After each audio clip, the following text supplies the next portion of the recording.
Hello. How are you? I'm doing great. It's a new year, means new beginning, new challenges, and new everything.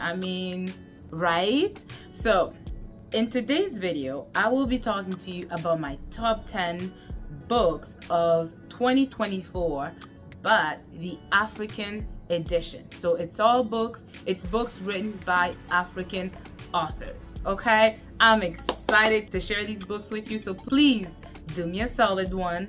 Don't go anywhere and stay put.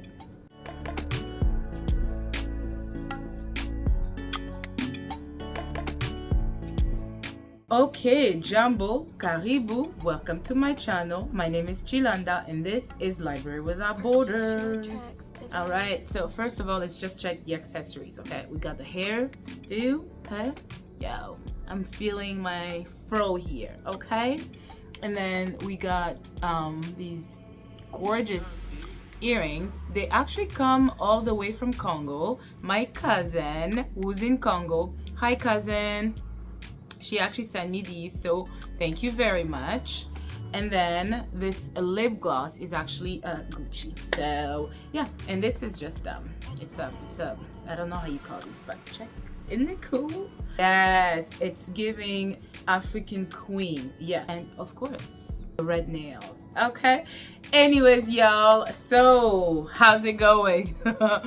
What are your plans for the new year?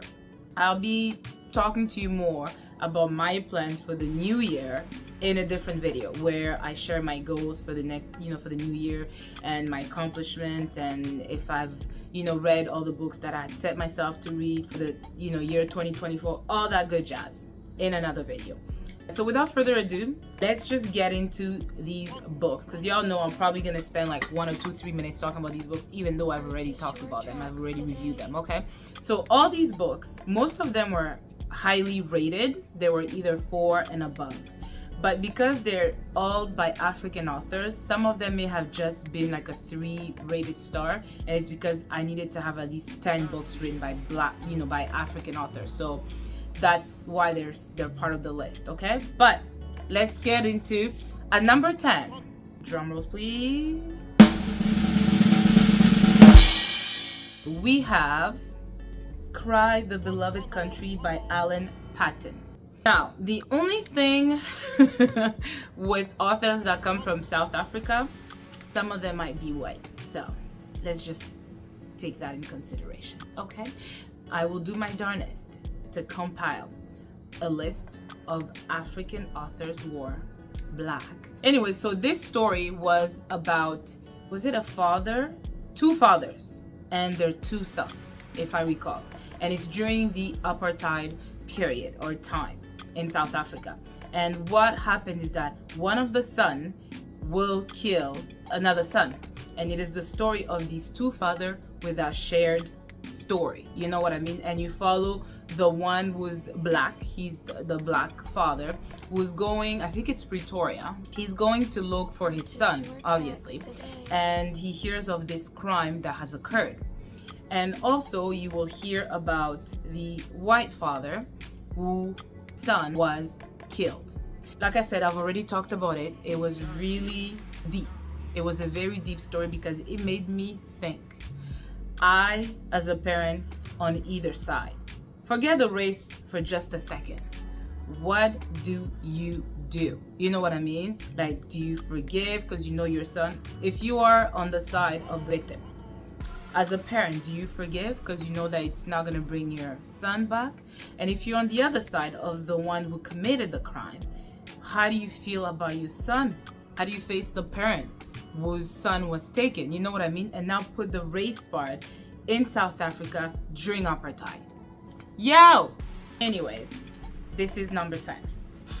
On number 9, we have Under the Udala Trees by Chinelo Okparenta, and she is Nigerian too, so South Africa, Nigeria, and it's a story of these 2 girls, and it's also a queer story. It is in Nigeria during the war, Biafran War.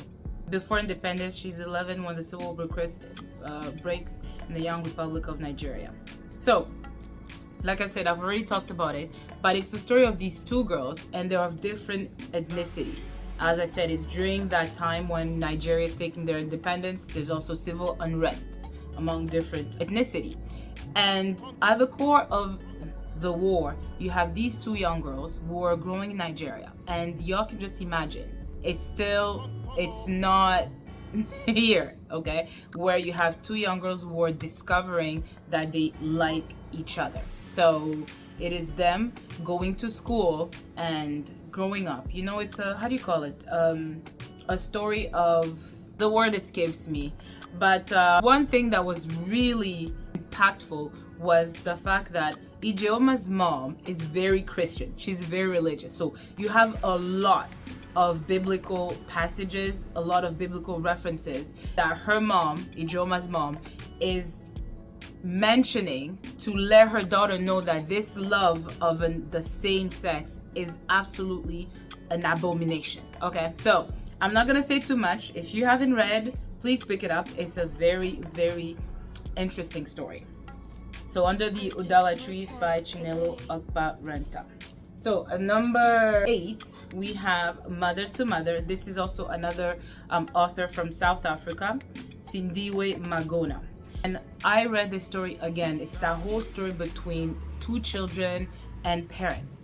In this story, we have actually an American white woman who goes to South Africa, I guess, to teach.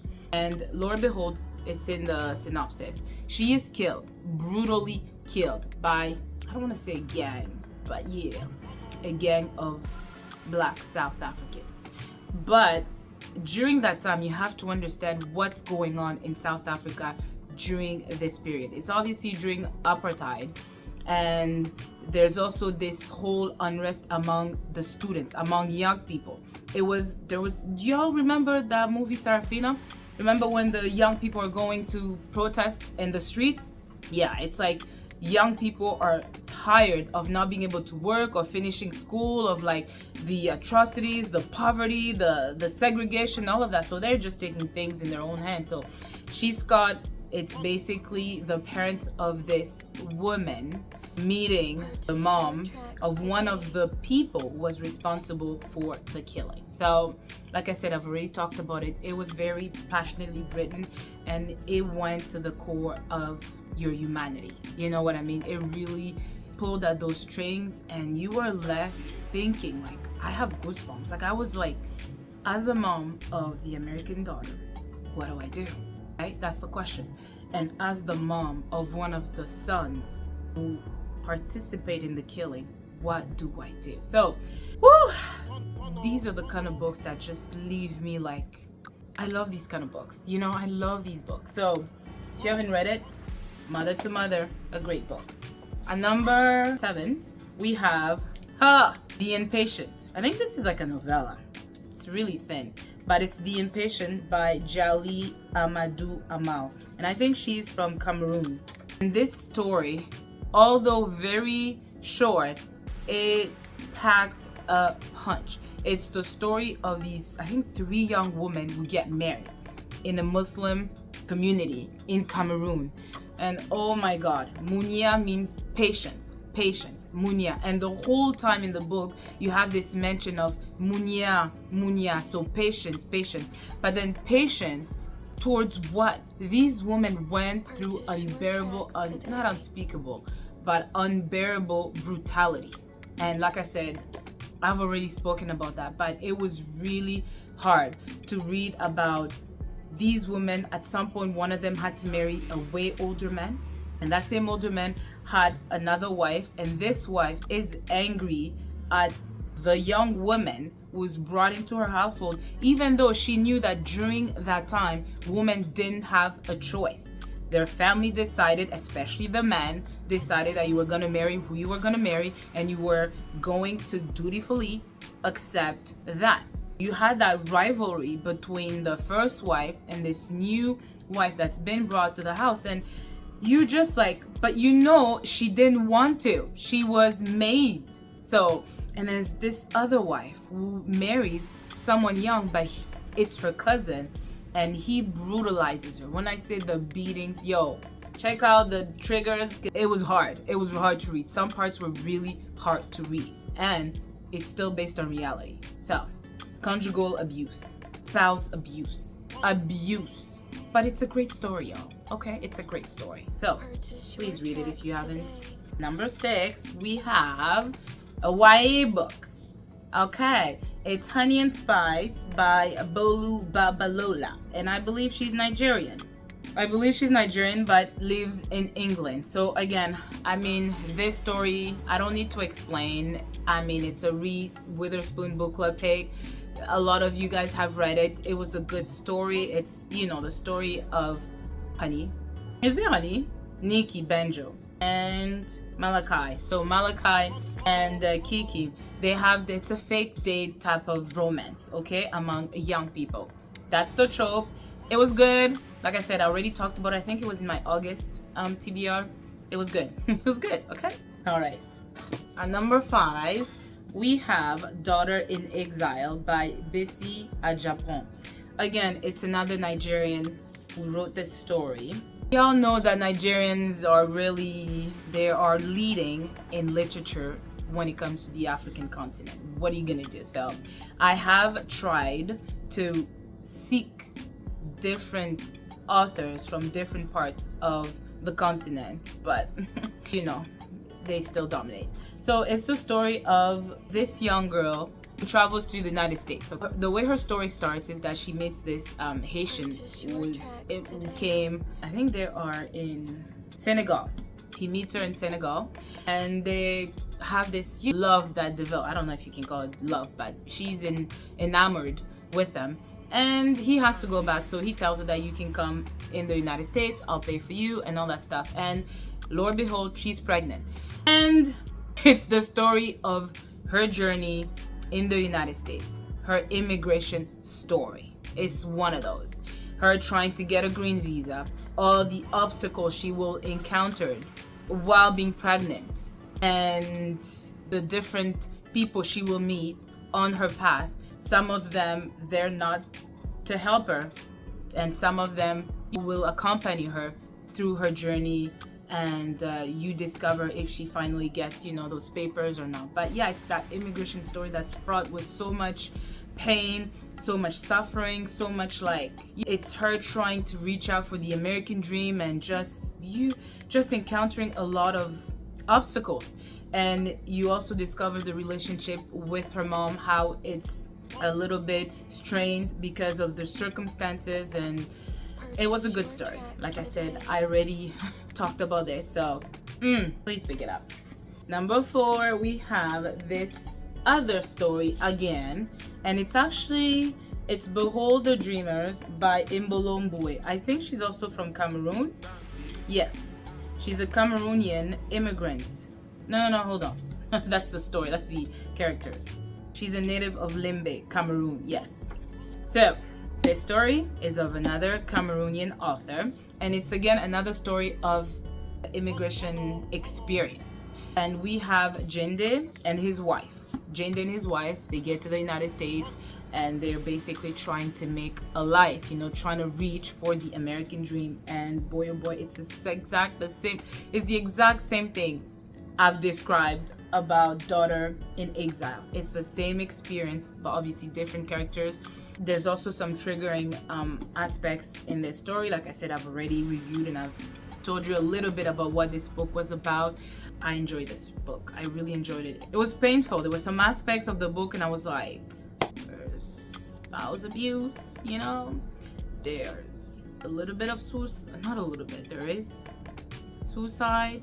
But at the core of it, it was the experience of Jende and his wife, and how at some point you sort of have to give up that American dream and take on a different path and reach out for that dream in a different way, you know? So I was I think I read this in September as well. So yeah.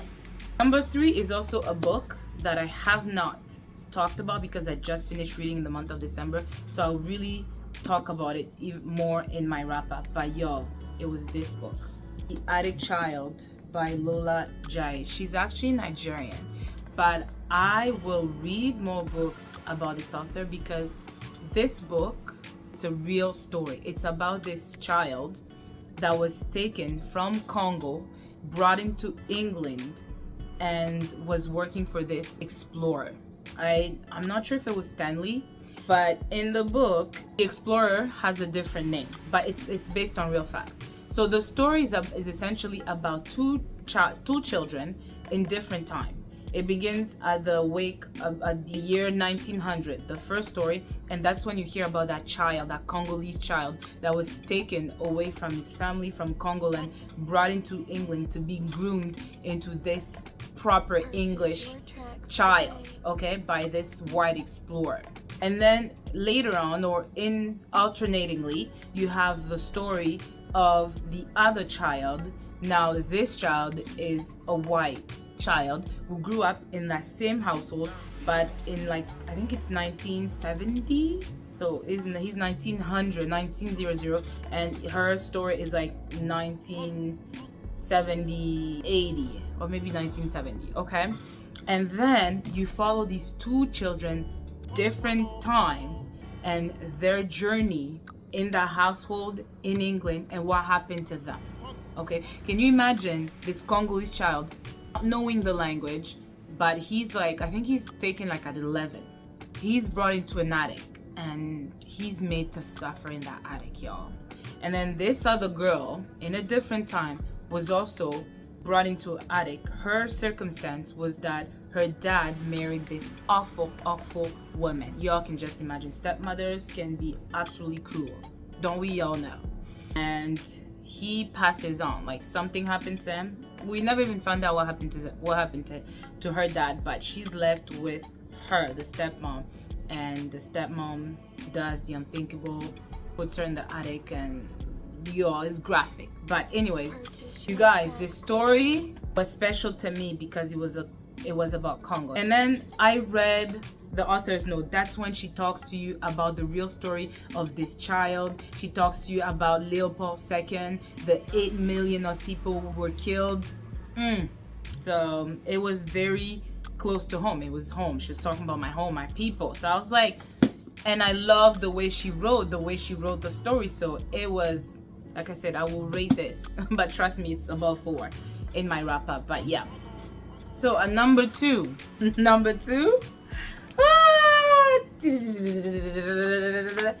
Guess. Okay, all right. Did you guys expect it? It's Chigozi Obioma, an orchestra of minorities. Yo, I talked about this book. I raved about this book. I think it was, was it April or May? This book, it was funny, but it was so hard to, not hard to read, but it had a lot of emotional aspects to the book. This man, Chinonso, love that name. Chinonso, man, went through so much suffering. All of that because he had decided to win the heart of Ndali. And the problem was not that Ndali did not reciprocate that love. It was simply that there were so many circumstances and obstacles that he had to overcome to win that love. But Ndali did want her. But it's also the way it was told. I think it's told through different chi that they call. Chi is very Chinese. So yes, spanning continents, traversing the earth and cosmic spaces, and narrated by a chi. See, I had it, or guardian spirit.